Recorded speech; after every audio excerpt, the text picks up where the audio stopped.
3.7 billion years पहले early life खत्म होने वाली थी। वजह थी जबरदस्त इंपैक्ट्स। क्लाइमेट में आने वाले खतरनाक चेंजेस और एटमॉस्फेयर का पूरी तरह से कोलैप्स हो जाना, जिससे हेवन हेल बन गया। लेकिन ये कहानी अर्थ की नहीं, मार्स की है, और ये वायलेंट हिस्ट्री है हमारे सोलर सिस्टम की पहली लाइफ फॉर्म्स की। क्या ये मार्शियंस आज भी एग्जिस्ट करते हैं? क्या ऐसा हो सकता है कि वो हमारे बीच ही रह रहे हों?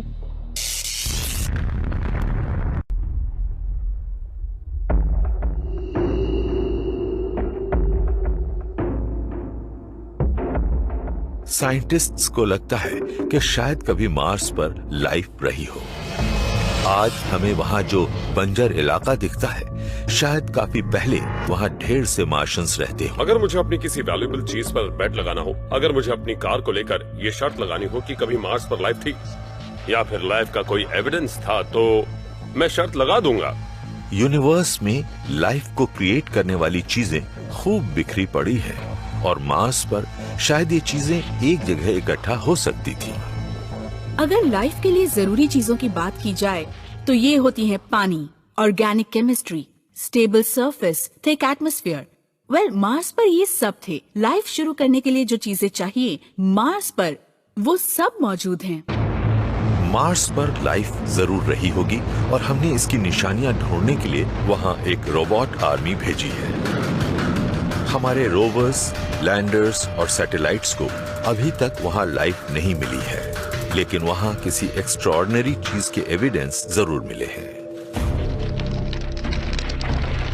मार्स ऐसी बहुत सारी डेवास्टेटिंग इवेंट्स का विक्टिम रहा है जिन्होंने इस रेड प्लेनेट पर काफी असर डाला है।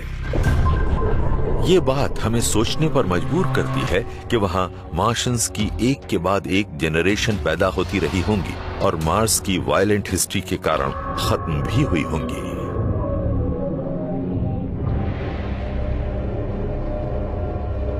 ऐसा लगता है कि मार्स पर लाइफ की शुरुआत काफी पहले ही हो गई होगी, यानी जैसे ही उसका क्रस्ट इतना ठंडा हुआ होगा कि वहां लाइफ पनप सके।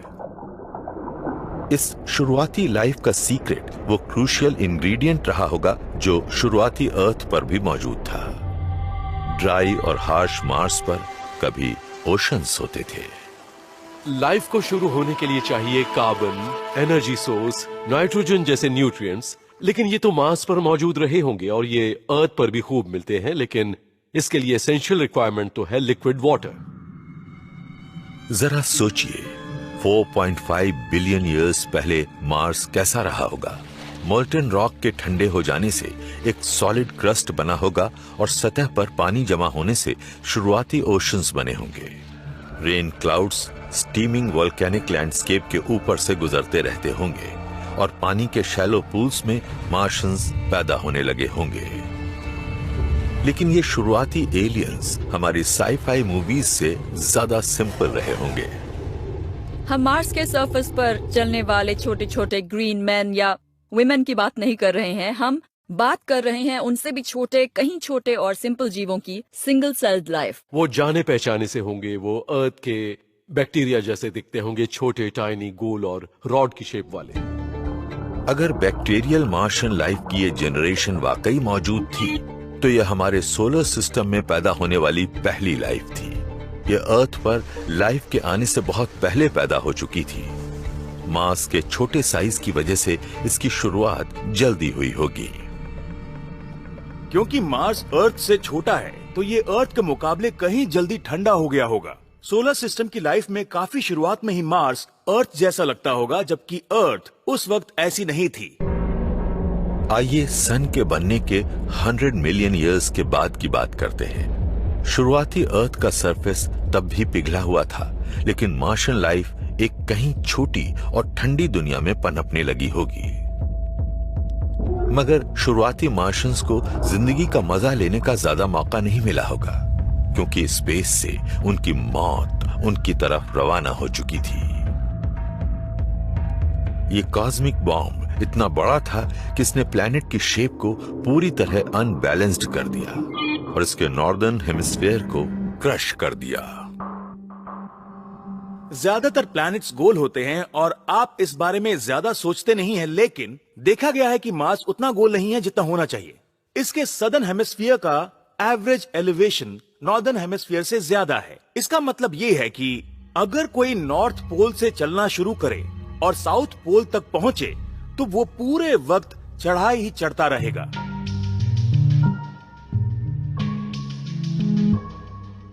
तो हम नॉर्दर्न और सदर्न हेमिस्फीयर के डिफरेंस को कहते हैं क्रस्टल डाइकोटमी ऑन मार्स, और ये इस प्लैनेट की सबसे बड़ी मिस्ट्रीज में से एक रहा है। ये एक ऐसी पहली चीज है जिसे देखकर आप कहेंगे वेल आखिर ये कैसे हो सकता है। सन 2008 में मार्स के सरफेस की मैपिंग कर रहे साइंटिस्ट्स को इस प्लैनेट में मौजूद एक बड़े से गड्ढे की वजह समझ आ गई, जो यहाँ नीले रंग में दिख रहा है। ये बेसिन सोलर सिस्टम में सबसे बड़ा है और ये एक मैसिव इम्पैक्ट का रिजल्ट रहा होगा, जिसे कहा जाता है बोरियालिस इम्पैक्ट। इससे 6500 माइल्स चौड़ा और 5 माइल्स गहरा एक क्रेटर बन गया। ये इतना बड़ा है कि इसमें पूरा अमेरिका समाने के बाद भी जगह बची रहेगी। कुछ वाकई बड़ा हुआ होगा।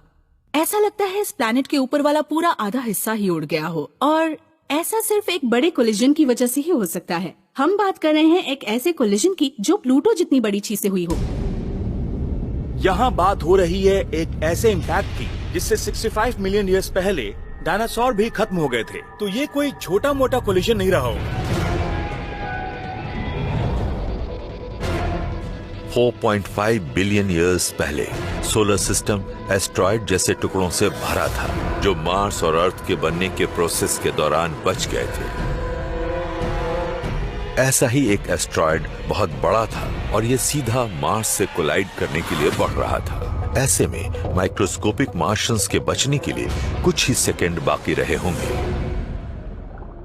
अगर ऐसा इम्पैक्ट आज होने लगे और हम इसे देखने के लिए मौजूद हों, तो हमें सबसे पहले आसमान में एक और मून नजर आएगा, और जब आप इसे दोबारा पलट कर देखेंगे तो आप कहेंगे कि ओह ये तो और बड़ा हो रहा है। नीचे आने के दौरान इसने पूरे आसमान को एक से दूसरे होराइजन तक भर दिया होगा, और सरफेस से कोलाइड करते वक्त भी इसका टॉप स्पेस में ही मौजूद रहा होगा। इस चीज की चौड़ाई 1200 माइल्स रही होगी, और कोलाइड करते वक्त इम्पैक्ट की एनर्जी ने मार्स को हिला कर रख दिया होगा। पूरे प्लेनेट की हालत किसी जेली की तरह हो गई होगी। नीचे आते वक्त ये किसी गन की बुलेट की स्पीड से मार्स की सरफेस से कोलाइड किया होगा। सरफेस से कोलाइड करते वक्त इसकी शॉक वेव आज तक रिकॉर्ड किए गए किसी भी अर्थक्वेक से बड़ी रही होगी। ये इवेंट तो रॉक की सुनामी जैसी रही होगी। इसके आने से सब कुछ तहस नहस हो गया होगा।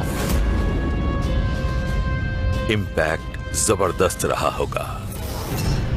इससे प्लैनेट की करीब आधी सरफेस उड़कर स्पेस में पहुंच गई होगी और बचे खुचे क्रस्ट से लावा की एक उबलती लेक बन गई होगी। इतना जोरदार इम्पैक्ट होने पर करीब करीब पूरा प्लैनेट ही पिघल गया होगा। इसे एक प्लैनेट ब्रेकिंग इवेंट नहीं कह सकते, इसे एक प्लैनेट मेल्टिंग इवेंट कहना चाहिए। इससे प्लैनेट का स्टेरिलाइजेशन हो गया होगा। मार्स की सरफेस पिघल चुकी है। इसका एटमॉस्फेयर उड़कर स्पेस में पहुंच गया है। इसके ओशंस उबलकर खत्म हो गए हैं। अगर मार्स पर हमारे सोलर सिस्टम की लाइफ की पहली जनरेशन मौजूद थी, तो वो अब खत्म हो गई होगी। इम्पैक्ट के असर से उबरने में मार्स के सरफेस को 50 मिलियन ईयर्स लगने वाले थे। लेकिन तबाही के बाद फिर से उभरने के लिए किसी प्लैनेट में क्या खूबियां चाहिए? नए दमदार एविडेंस बताते हैं कि लाइफ के लिए जरूरी कंडीशंस मार्स पर लौटी जरूर होंगी, लेकिन क्या लाइफ ने भी वापसी की होगी? ये इम्पैक्ट तो हिस्ट्री का एक छोटा हिस्सा था। हो सकता था कि लाइफ और प्लैनेट फिर से रिकवर कर लें।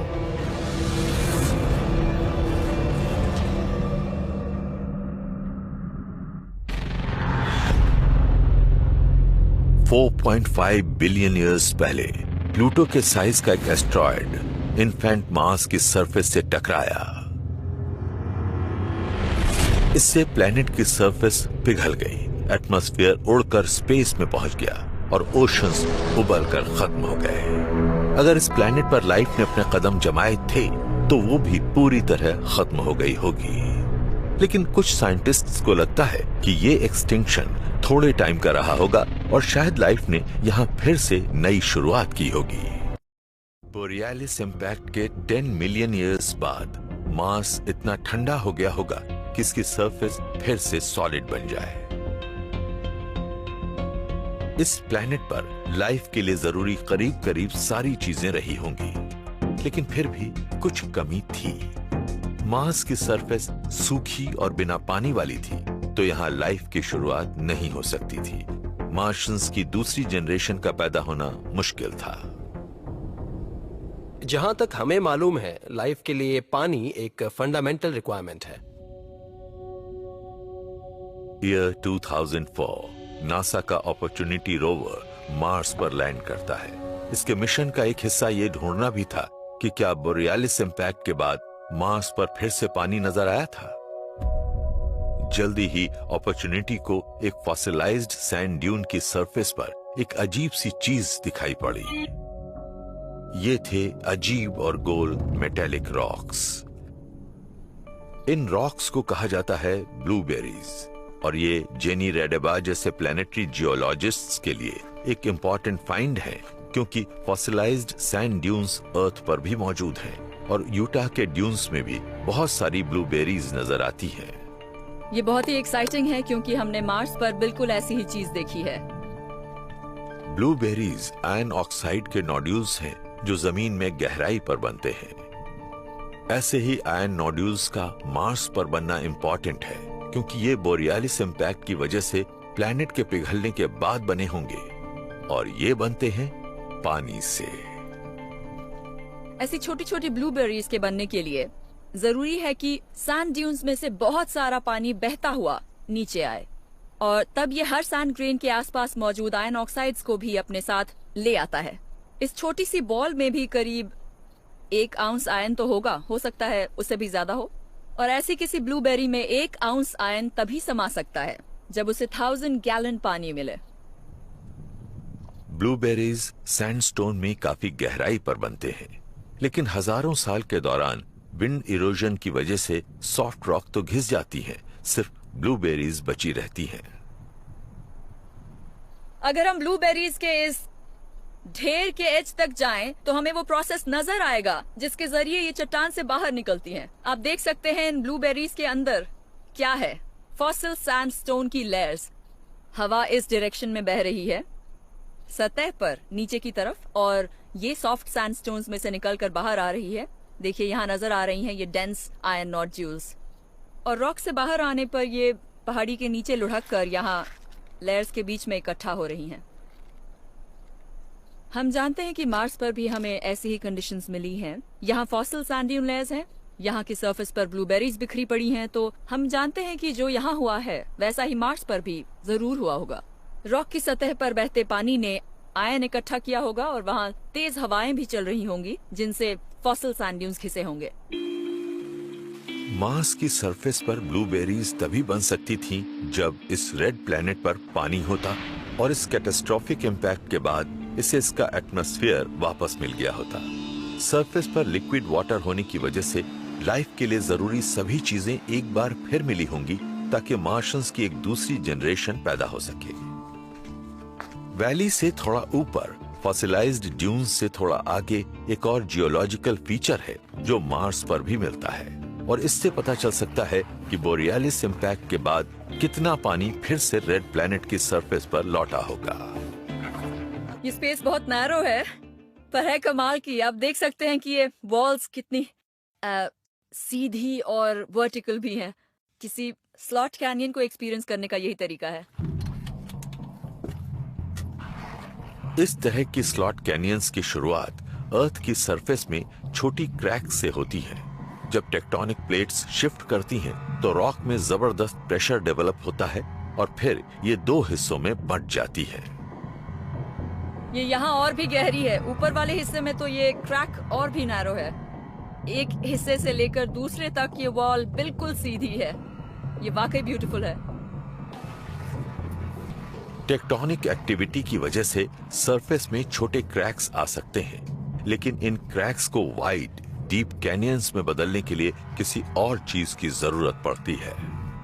वहाँ पीछे जो जगह थी वो काफी नैरो थी, पर यहाँ कैनियन के निचले हिस्से में जगह काफी चौड़ी नजर आ रही है। अब यहाँ सिर्फ टेक्टोनिक एक्टिविटी ही इस क्रैक को और चौड़ा करने के लिए जिम्मेदार नहीं हो सकती, किसी और चीज की जरूरत पड़ी होगी, और शायद वो है पानी। इस जगह से काफी ज्यादा पानी बहा होगा जो अपने साथ रेत और ग्रेवल को ले आया होगा, और उसी से ये सैंडस्टोन तराशा गया है। ये जो स्वूपिंग पैटर्न्स हैं, जो गड्ढे दिख रहे हैं, इन सब को बहते पानी ने बनाया है। स्लॉट कैनियंस फिलहाल सूखी हैं, लेकिन फ्लैश फ्लड्स अक्सर इस एरिया को अपना शिकार बनाती रहती हैं। ऐसा होने पर तेज बहाव वाला पानी कैनियन से होकर बहते हुए इन्हें और ज्यादा चौड़ी और गहरी बनाता है, यानी ऐसी स्लॉट कैनियंस जो आज हमें दिखती हैं। साइंटिस्ट ने मार्स पर भी ऐसी ही कैनियंस देखी हैं, जो इस बात के एविडेंस हैं कि 4 बिलियन ईयर्स से भी पहले बोरियालिस इम्पैक्ट के बाद इस प्लेनेट पर खूब पानी मौजूद था। लेकिन ये पानी आया कहां से? शायद ये इस प्लेनेट में ही मौजूद रहा हो। पानी काफी वॉल्यूम में मिलता है। हम जानते हैं कि अर्थ के मैंटल में काफी गहराई पर पानी मौजूद है, तो ये भी हो सकता है कि मार्स पर पानी बेशक गहराई में रहा हो और इस कैटास्ट्रॉफी के बाद भी ये बाहर आ गया होगा। अर्थ पर भी साइंटिस्ट अर्थक्वेक की साइज्मिक वेव्स का इस्तेमाल जमीन के नीचे गहराई पर मिनरल्स में दबे हुए पानी का पता लगाने के लिए करते रहे हैं। ऐसा ही कोई वाटर सोर्स शायद इम्पैक्ट के बाद वाले मार्स में हंड्रेड्स ऑफ माइल्स की गहराई पर छिपा रहा हो, और वोल्केनोज शायद इस पानी को फिर से सरफेस पर लाए हो। पानी प्लैनेट की सरफेस के नीचे से ऊपर तक जियोलॉजिकल एक्टिविटीज के जरिए भी पहुंच सकता है। इनमें वोल्केनोज भी शामिल हैं। अर्थ पर वोल्केनोज बहुत सी गैसेस को बाहर निकालते रहते हैं, जिनमें वाटर वेपर भी शामिल है, और हमने मार्स पर भी वोल्केनोज देखे हैं। मार्स पर सोलर सिस्टम के सबसे बड़े वोल्केनोज मौजूद हैं। इनमें सबसे बड़ा है ओलंपस मॉन्स, जो माउंट एवरेस्ट से भी 3 टाइम्स ज्यादा ऊंचा है। 4.49 बिलियन ईयर्स पहले वोल्केनोज ने एटमॉस्फेयर में लावा उगलना शुरू किया, और फिर पानी भी। इससे खतरनाक रेन स्टॉर्म्स आए, जिनसे मार्स की सरफेस भर गई।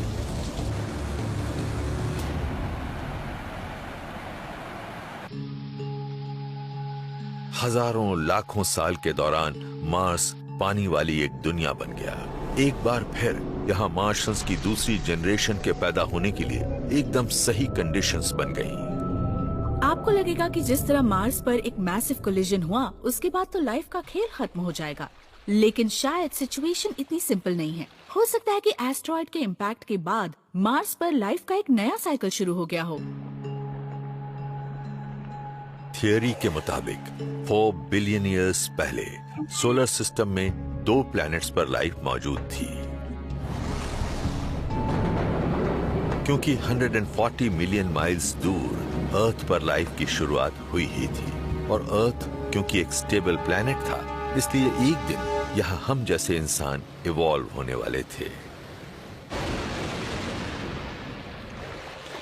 लेकिन मार्स की सिचुएशन बिल्कुल अलग थी। मार्स रिकॉनेसेंस ऑर्बिटर से मिले एविडेंस बताते हैं कि वहां एक आइसी एपोकलिप्स का हमला होने वाला था। मार्स की दूसरी जनरेशन के लिए सर्दियां शुरू होने को थी।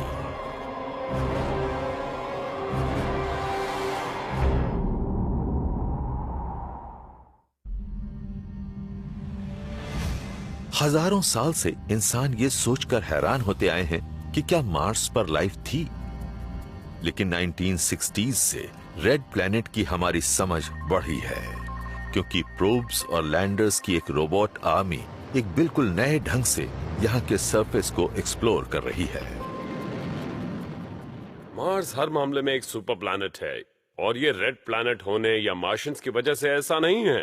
असल में मार्स ही अकेला ऐसा प्लैनेट है जिस पर सिर्फ और सिर्फ रोबोट्स ही मौजूद हैं। हमने वहाँ कई टूल्स पहुँचाए हैं। इस वक्त वहाँ कार के साइज का nuclear powered laser shooting highly developed robot मौजूद है। रोबोट्स लाइफ की निशानियां तो ढूंढते ही हैं, साथ ही ये ऐसे पावरफुल साइंटिफिक इंस्ट्रूमेंट्स हैं जो साइंटिस्ट्स को बताते हैं कि मार्स कितना हैबिटेबल है और पास्ट में ये कैसा था। इस प्लैनेट के चारों तरफ हमारे कई ऑर्बिटर्स हैं, प्लैनेट पर कई लैंडर्स भी हैं और इनकी वजह से ही हम मार्स को टॉप टू बॉटम कैटेगराइज कर पा रहे हैं। पहले ये कैपेबिलिटी हमारे पास नहीं थी और सोलर सिस्टम के किसी भी दूसरे प्लैनेट पर हम ऐसा नहीं कर रहे हैं। इनमें हमारी अर्थ भी शामिल है। रोबोट आर्मी की वजह से साइंटिस्ट सोलर सिस्टम के इन 2 प्लैनेट्स की लाइफ हिस्ट्री की एक टाइमलाइन बना रहे हैं।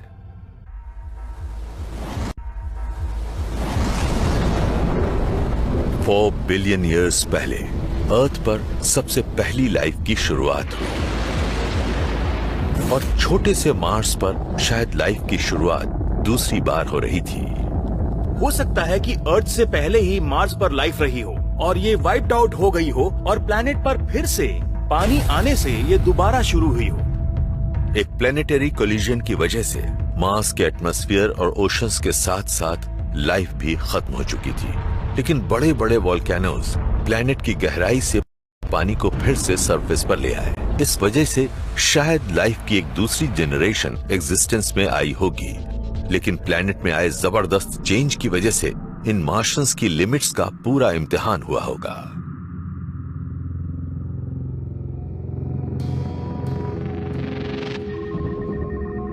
– 2008 नासा का मार्स रिकॉनेसेंस ऑर्बिटर मार्स की सरफेस के नीचे इन्वेस्टिगेट करता है। इसके ग्राउंड पेनिट्रेटिंग इंस्ट्रूमेंट्स ने सरफेस के नीचे खुदाई की और ये मार्स के जियोलॉजिकल सीक्रेट्स का पर्दाफाश करना चाहते थे। इक्वेटर को स्कैन करने के दौरान ऑर्बिटर को कुछ ऐसा मिला जो वहां नहीं होना चाहिए था। यह था एक बड़ा सा अंडरग्राउंड ग्लेशियर। इसकी चौड़ाई थी 1 मील और यह लॉस एंजलिस से 3 टाइम्स बड़ा था। इतने बड़े स्केल पर बर्फ सिर्फ फ्रिजिड पोल्स पर ही जमनी चाहिए। इसकी एक ही वजह हो सकती थी, मार्स पलट गया हो और इसका इक्वेटर सन से दूर हो गया हो। मार्स की एक्सिस में ये झुकाव धीरे धीरे काफी बढ़ गया और वो भी नॉन सिस्टमैटिक तरीके से। इसमें मूवमेंट का कोई सिस्टम नहीं होता है। तो कुछ मॉडल्स ऐसे होते हैं जो बताते हैं कि शायद मार्स अपनी एज पर झुक गया होगा। ज्यादातर प्लैनेट्स वॉबल करते हैं और वक्त वक्त पर वो इतना वॉबल करते हैं कि पलट सकते हैं, जिससे वहां सुपर विंटर्स आ सकती है। अगर यहाँ अर्थ पर कुछ ऐसा हो जाए तो लॉस एंजलिस बन सकता है आर्कटिक। अब अगर मार्स पर ऐसा कुछ हुआ होगा तो ये चेंज कितना बड़ा रहा होगा। हमें रोजाना आसमान में सन देखने की आदत है, इससे गर्मी मिलती है, काफी पानी भी है। लेकिन अगर कोई प्लैनेट झुकने लगेगा तो सन आसमान में उतनी ऊंचाई पर नहीं दिखेगा। फिर शायद आपको 6 महीने तक उगता सन दिखे ही नहीं और पानी भी जमकर सॉलिड बन जाएगा। 3.9 बिलियन ईयर्स पहले मार्स शायद 80 डिग्री तक झुक गया हो। सर्दियों का टेम्परेचर -87 डिग्री सेल्सियस तक गिर गया हो। जैसे जैसे पोलर आइस शीट बढ़ी होंगी, मार्स पूरी तरह जम गया होगा। तो क्या वहां मार्शियंस अब भी हो सकते हैं? लाइफ की बायोकेमिस्ट्री को ड्राइव करने वाला पानी छोटे बैक्टीरिया के अंदर जमता है, आइस क्रिस्टल्स बनते हैं और उनके मार्शियंस के सेल वॉल्स को पंचर करने से उनकी मौत हो गई होगी। हर 1,20,000 ईयर्स में मार्स का टिल्ट बदलता रहता है और इसीलिए बार बार मार्शियंस भी कभी बर्फ में जमते हैं तो कभी उससे आजाद हो जाते हैं। अगर मार्स पर लाइफ की कोई दूसरी जनरेशन होगी तो वो बुरी हालत में होगी।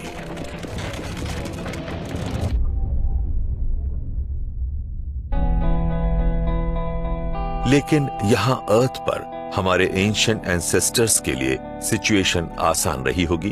अर्थ का हिलना डुलना और इसके सीजन्स काफी हद तक स्टेबल रहते हैं और इस सिलसिले में हमारी मदद करता है हमारा ओवरसाइज्ड मून। हमारे प्लैनेट और मून के इंटरेक्शन की वजह से हमारे रोटेशन की एक्सिस बहुत ही स्टेबल रहती है। सीजन्स बिलियंस ऑफ ईयर्स से हर साल हर सेंचुरी में एक के बाद एक आते रहते हैं। हमारी अर्थ हमारे मून के जबरदस्त मास की वजह से काफी ग्रेविटेशनल पुल का सामना करती है। इससे हमारे प्लेनेट का हिलना डुलना घटने से हमारा क्लाइमेट कंट्रोल में रहता है। मून न होता तो हमारी शुरुआती अर्थ मार्स की तरह ही जोरों से झटके खाती और हमारे एंसेस्टर्स को भी अर्ली मार्शियंस की तरह बर्फ झेलनी पड़ती। मार्स का मून ज्यादा बड़ा नहीं है, इसके 2 छोटे मून्स हैं जिनका इस पर ज्यादा असर नहीं पड़ता। तो अगर मार्शियंस पहली बार में किसी बड़े इंपैक्ट की वजह से नहीं मरे होंगे, तो दूसरी बार में मार्स के स्टेबल ना होने, पलट जाने और फिर सुपर समर्स और सुपर विंटर्स की वजह से मारे गए होंगे। ये एक बड़ा क्लाइमेट चेंज रहा होगा। मार्स पर मौजूद जिन ब्रूटल कंडीशंस की वजह से वहां की लाइफ एक्सटिंक्ट हुई होगी, उन्हीं के कारण वो अडेप्ट और इवॉल्व भी हुई होगी। हम ये जानते हैं क्योंकि अर्थ पर एक्सट्रीमोफाइल्स कहलाने वाले ऑर्गेनिजम्स सबसे मुश्किल सिचुएशन में भी जिंदा रहने के लिए ढल गए हैं। ये बेहद गर्म पानी वाले हाइड्रोथर्मल वेंट्स से लेकर बेहद ठंडी ग्लेशियल आइस का भी सामना कर लेते हैं। वो कहते हैं ना, when the going gets tough, life seems to get tougher। शायद मार्शियन सुपर विंटर्स ने लाइफ की तीसरी जनरेशन को पैदा किया होगा। ये बग्स की एक ऐसी सुपर टफ आर्मी होगी जो क्लाइमेट के सबसे हार्शेस्ट चेंजेस को भी झेल जाती है। हमने अर्थ पर देखा है कि लाइफ जिस भी जगह है उसी के हिसाब से ढल जाती है और इस एवोल्यूशन में टाइम लगता है। तो बदलते एनवायरनमेंट के साथ लाइफ भी चेंज हो जाती है। अगर अचानक चेंजेस आते हैं तो लाइफ फॉर्म्स उसके साथ बैलेंस नहीं बना पाती और बहुत से जीव मारे जाते हैं और जिंदा बचने वाले कंटिन्यू करते हैं। 3.8 बिलियन ईयर्स पहले शायद मार्स की सरफेस पर लाइफ की तीसरी जनरेशन एग्जिस्टेंस में आई होगी। ये अपने गिने चुने प्रेडिसेसर्स से इवॉल्व हुई होगी ताकि मार्स की सुपर विंटर्स को झेल सके। ये अब तक की सबसे टफ मार्शियन लाइफ रही होगी। लेकिन जब सुपर विंटर्स खत्म हुई होंगी तो मार्स पर लाइफ से जुड़े चैलेंज और मुश्किल हो गए होंगे। तब एक्सटिंक्ट लेवल की एक और इवेंट शुरू होने वाली होगी। तब मार्स का एटमॉस्फेयर ही खत्म हो गया होगा। तो क्या इस इवेंट से मार्शियंस का सफाया हो सकता था?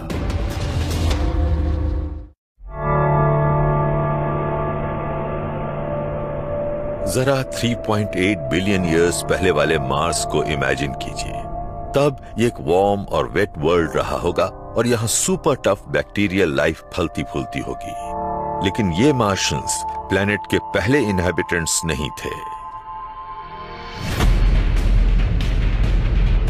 मार्शियन की पहली जनरेशन तो जबरदस्त बोरियालिस इंपैक्ट की वजह से भाप बनकर उड़ गई होगी। शायद लाइफ की शुरुआत जीरो से फिर हुई होगी, लेकिन इसे प्लेनेट के कई जबरदस्त बदलाव झेलने पड़े होंगे और इनका सामना कर सकते थे सिर्फ सबसे टफ मार्शियंस।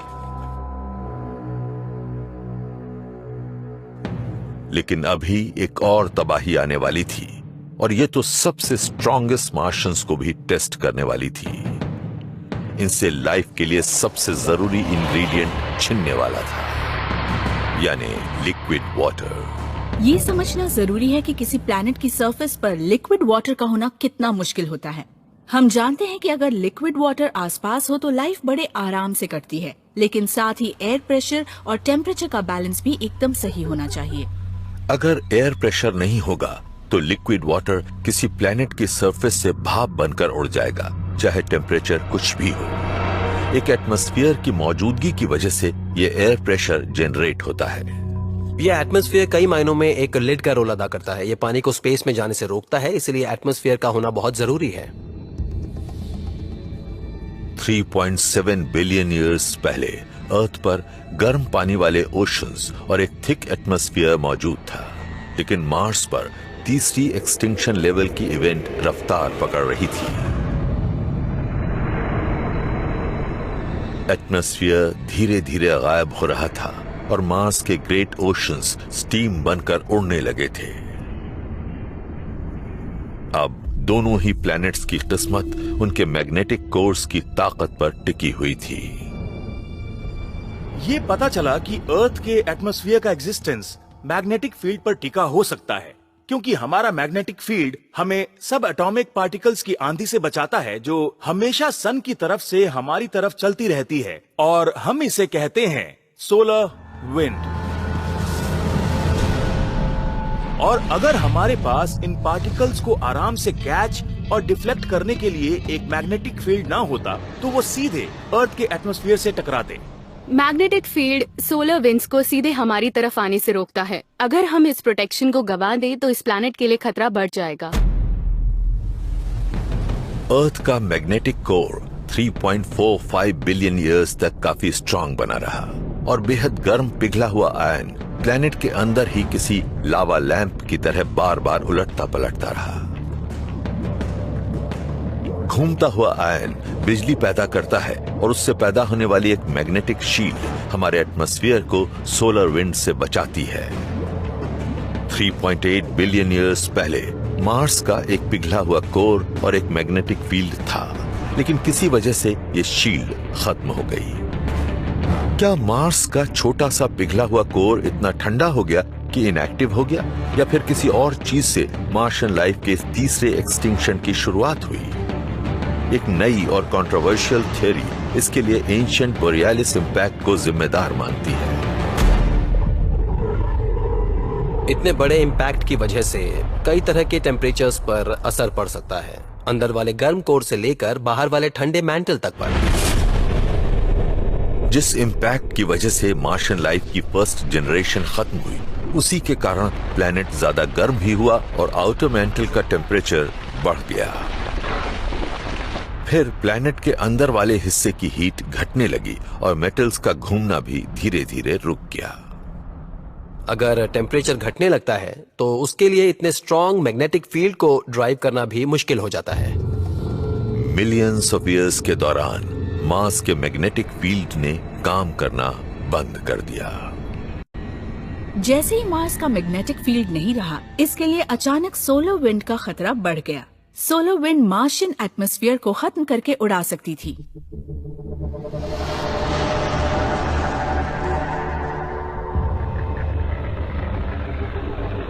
$3.7 बिलियन ईयर्स पहले सुपर टफ मार्शियन लाइफ को एक बड़ी आफत का सामना करना पड़ा। एटमॉस्फेयर धीरे धीरे स्पेस में गुम होता जा रहा था। एयर प्रेशर पूरे प्लैनेट पर ही घट रहा था और मार्स का ज्यादातर पानी पहले ही उबल कर उड़ चुका था। पानी के बिना सर्वाइवल के चांसेस बहुत रिमोट थे। लेकिन मार्शियंस के लिए एक और भी बड़ा खतरा सामने खड़ा था। मैग्नेटिक फील्ड और थिक एटमॉस्फेयर के न होने से मार्स की सरफेस सन के रेडिएशन की पूरी मार झेल रही थी।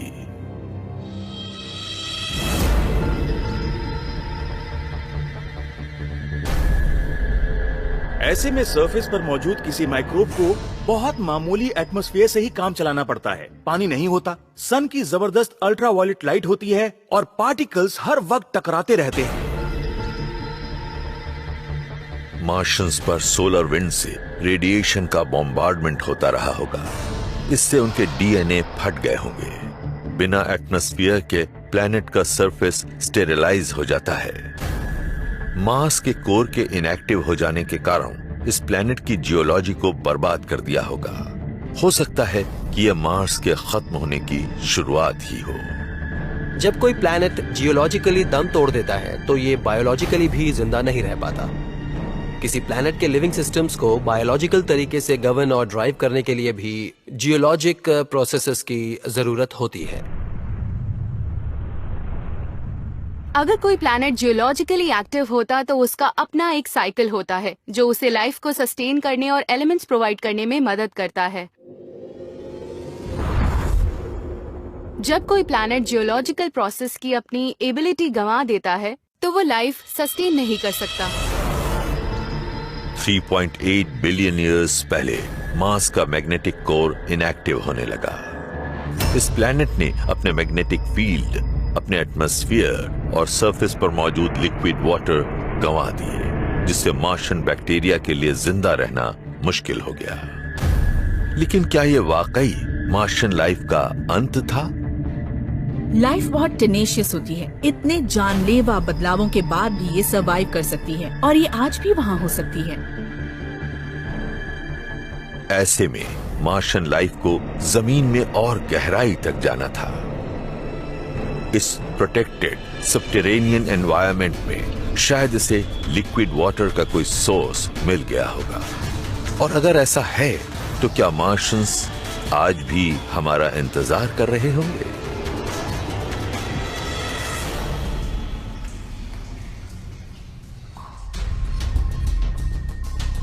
(1960s) से ही रोबोटिक प्रोब्स और लैंडर्स मार्स की सरफेस पर लाइफ के साइंस ढूंढते रहे हैं। पर क्या ये सही जगह पर खोज करते रहे हैं? अगर मार्शियन लाइफ की चौथी जनरेशन आज भी जिंदा है तो कई साइंटिस्ट्स को लगता है कि उसे जमीन में काफी गहराई पर ढूंढना पड़ेगा। मार्स के सरफेस के नीचे शायद लाइफ के लिए जरूरी सारी कंडीशंस मौजूद हो। वहाँ शायद लिक्विड वाटर हो और वहाँ शायद इंटेंस रेडिएशन से भी बचाव हो जो सरफेस पर झेलना पड़ता है। मार्शियन लाइफ को ढूंढने के लिए जमीन के नीचे मौजूद सबसे अच्छी जगहों को लेकर साइंटिस्ट्स की राय एक नहीं है। लेकिन अगर जेनी रैडेबा मार्स पर होती तो वो सबसे नजदीकी सैंड ड्यून तक जाकर वहां खुदाई शुरू कर देती। आप देख सकते हैं कि सरफेस के ठीक नीचे रेत गीली है। ये लाइफ के लिए एक परफेक्ट एनवायरनमेंट हो सकती है। प्लैनेट्स पर मौजूद ड्यून वाले हिस्से वाकई स्पेशल लोकेशंस होते हैं। ये किसी प्लैनेट के सबसे एक्टिव हिस्सों में से एक होते हैं। बहती हुई हवा रेत को यहाँ पूरे लैंडस्केप में फैला देती है और रेत एक तरह से एनवायरनमेंट को अपने नीचे सेफ रखती है। अर्थ के सबसे सूखे रेगिस्तानों में भी सैंड ड्यून्स और इंटर ड्यून्स के बीच में आपको पानी मिल जाएगा जो जमीन में गहराई पर मौजूद स्प्रिंग्स से ऊपर तक पहुंच जाता है और इसी से लाइफ पैदा होती है और बढ़ती है। और अगर आप इनकी तली में खोदते जाएंगे तो हो सकता है आप वाटर टेबल तक भी पहुंच जाएं। और अगर आप मार्स की वाटर टेबल तक पहुंच जाते हैं तो वहां आपको लाइफ के लिए जरूरी सभी कंडीशंस मिल जाएंगी। मैं ये बात शर्त लगाकर कह सकती हूँ, ड्यून्स के बीच पानी मिलेगा। रेगिस्तान में मार्शियन लाइफ को खोदकर ढूंढ निकालना एक ऑप्शन है, लेकिन कुछ साइंटिस्ट्स के आइडियाज एकदम अलग होते हैं और प्लेनेटरी साइंटिस्ट नीना लैंजा को अपनी सर्च के लिए एक रस्सी और एक फ्लैशलाइट लेनी होगी। अगर मुझे मार्स पर लाइफ को ढूंढना हो तो मैं जाऊंगी किसी लावा ट्यूब के पास। लावा ट्यूब्स बनती हैं पुराने वॉल्केनोज से। ये जमीन के नीचे वाले लावा फ्लोज की खाली जगह होती हैं। आज ये डीप टनल्स की शक्ल में नजर आती हैं। ये रेडिएशन से सेफ होती हैं और मार्स के बेरहम क्लाइमेट से भी बचाती हैं। हम मार्स पर किसी लावा ट्यूब में तो कभी नहीं गए, लेकिन ऐसा हो सकता है कि उसमें लिक्विड वाटर हो।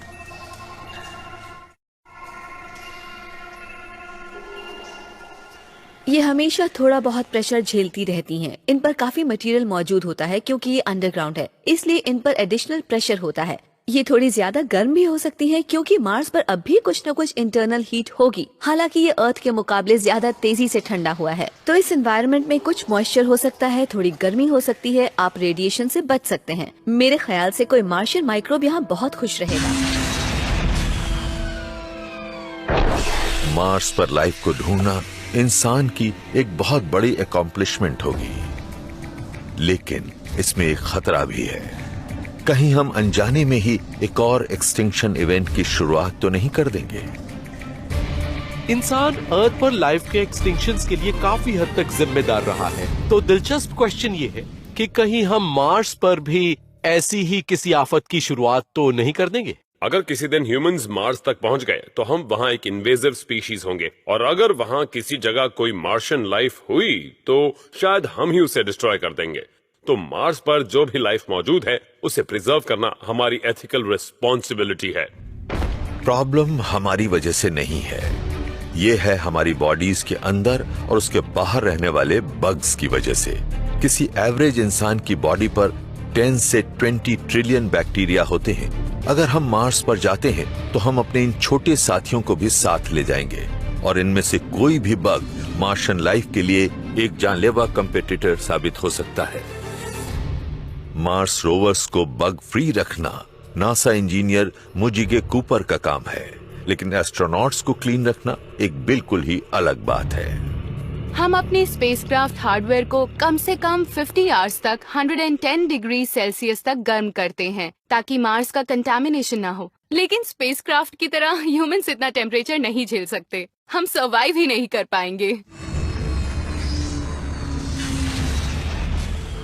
जब तक हम अपने एस्ट्रोनॉट्स को बग फ्री रखने का कोई तरीका नहीं ढूंढ लेते, तब तक मार्शियंस को नुकसान से बचाने के लिए रोबोट्स के जरिए मार्स को एक्सप्लोर करना ही सबसे अच्छा ऑप्शन है। लेकिन अगर हमारे रोबोट्स ने आखिरकार इस लाइफ को ढूंढ लिया और हम अपने एक्स्ट्रा टेरेस्ट्रियल नेबर्स की वर्किंग पर गहराई से नजर डालेंगे, तब क्या होगा?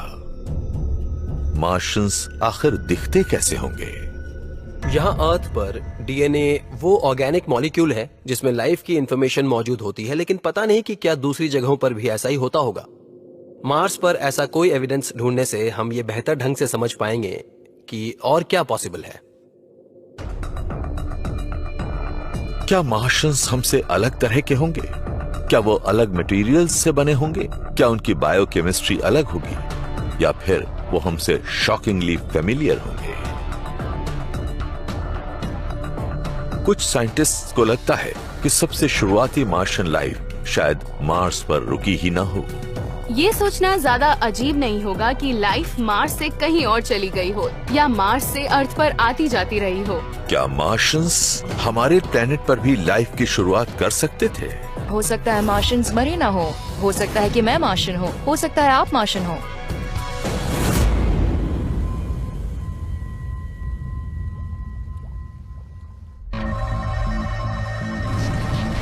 हमने मार्स तक एक रोबोट आर्मी भेजी है और इसे जो मिला है वो सरप्राइजिंग है। हो सकता है वहां लाइफ मौजूद रही हो, और वो भी मार्शियंस की अलग अलग जनरेशंस की शक्ल में, जो खतरनाक एक्सटिंक्शन इवेंट्स के बावजूद फिर पैदा हुई हो। मार्स की सरफेस के नीचे लाइफ अब भी मौजूद हो सकती है। एक और पॉसिबिलिटी है जो सचमुच बहुत सरप्राइजिंग है। मार्शियंस सिर्फ मार्स पर ही छिपे हुए नहीं हैं, वो तो यहाँ अर्थ पर भी खूब फल फूल रहे हैं। मैं भी एक मार्शियन हो सकती हूँ, आप भी मार्शियन हो सकते हैं। हम किसी और प्लैनेट से हो सकते हैं। हम लाइफ फॉर्म्स के तौर पर पहले ही ट्रैवल करके 2 प्लैनेट्स पर शायद रह चुके हों, एक स्पीशीज के तौर पर नहीं, पर हो सकता है हमारे एंसेस्टर्स दूसरे प्लैनेट से आए हों, और ये बात माइंड ब्लोइंग है। हमारे एंसेस्टर्स मार्शियंस हो सकते हैं। ये एक पुरानी थ्योरी पैंस्पर्मिया से जुड़ा एक नया आइडिया हो सकता है। इस थ्योरी के मुताबिक अर्थ पर लाइफ तब शुरू हुई जब एलियन बैक्टीरिया से भरी एक स्पेस रॉक अर्थ पर गिरी, और आज हमें नजर आने वाली हर जिंदा चीज, जिसमें हम भी शामिल हैं, इन्हीं कॉस्मिक बैक्टीरिया से इवॉल्व हुई। पैंस्पर्मिया का आइडिया यूं तो कई सेंचुरी से मौजूद है, लेकिन जब साइंटिस्ट्स को यह पता चला कि अर्थ पर लाइफ पास्ट की तरफ 4 बिलियन ईयर्स पीछे सस्टेन्ड एस्ट्रॉइड अटैक के अंत वाले दौर में लौट सकती है, तो इसे फिर से बढ़ावा मिला और इसे कहा गया late heavy bombardment. Outer solar system में बहुत सारी चीजें होती हैं, कॉमेट्स, एस्टेरॉइड्स, एटसेट्रा। ये इनर सोलर सिस्टम में आती हैं और प्लैनेट से टकराती हैं। पुरानी सोच ये कहती है कि अर्थ से टकराने वाली चीजें वो बचा खुचा मलबा थीं जो सोलर सिस्टम के बनने के बाद बच गया था। लेकिन एक कंट्रोवर्शियल आइडिया ये है कि ये स्पेस रॉड्स असल में मार्स के टुकड़े थे जो बोरियालिस बेसिन इम्पैक्ट के बाद उड़े थे, जब एक बड़ी सी चीज मार्स से टकराई थी। इस चीज की टाइमिंग बोरियालिस बेसिन इम्पैक्ट से अच्छी तरह मेल खाती है। अगर आप कैलकुलेट करें कि स्पेस में कितना मलबा उड़ा होगा और ये इवेंट कब हुई होगी, तो मार्शियन जियोलॉजिक रिकॉर्ड के मुताबिक ये लेट हैवी बम्बार्डमेंट से मेल खाती है।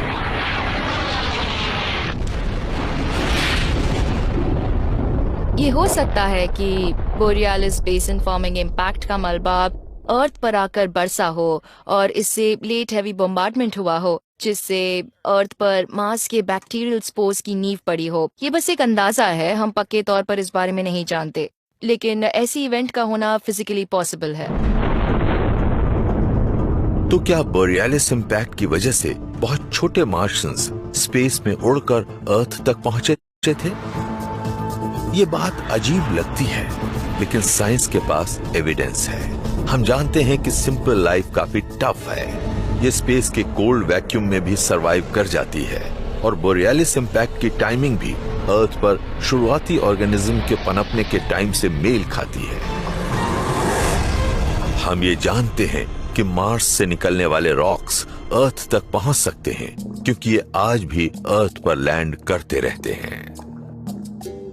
बतौर साइंटिस्ट मैंने जो कमाल का काम किया है वो है मार्स के एक पीस को अपने हाथ में पकड़ना। हमारा ऐसा कोई मिशन नहीं गया जो मार्स से सैंपल लेकर लौटा हो, तो हमें एक अलग तरीका अपनाना पड़ा। हमारे पास ऐसे मीटराइट्स हैं जो 100% मार्स के टुकड़े हैं। ये ह्यूज कोलिजन्स के दौरान मार्स से टूटकर अर्थ पर आ गिरे थे।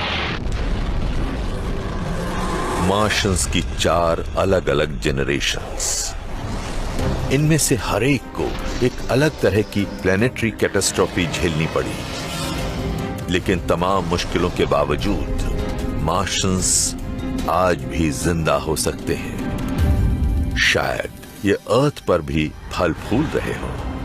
अगर लाइफ वाकई इतनी ब्रेव हो सकती है कि वो खत्म होने के बाद फिर से बार बार वापस आती रहे, तो इससे मैं लाइफ के एवोल्यूशन को लेकर काफी होपफुल हूँ। इससे पता चलता है कि बेशक इंडिविजुअल्स नाजुक हों, लेकिन लाइफ अपने आप में टफ है, वो नाजुक नहीं है। फिलहाल तो हम बस स्पेकुलेट ही कर सकते हैं, जब तक कि फ्यूचर जनरेशंस के हाथ एक्स्ट्रा टेरेस्ट्रियल लाइफ का पहला सैंपल न लग जाए।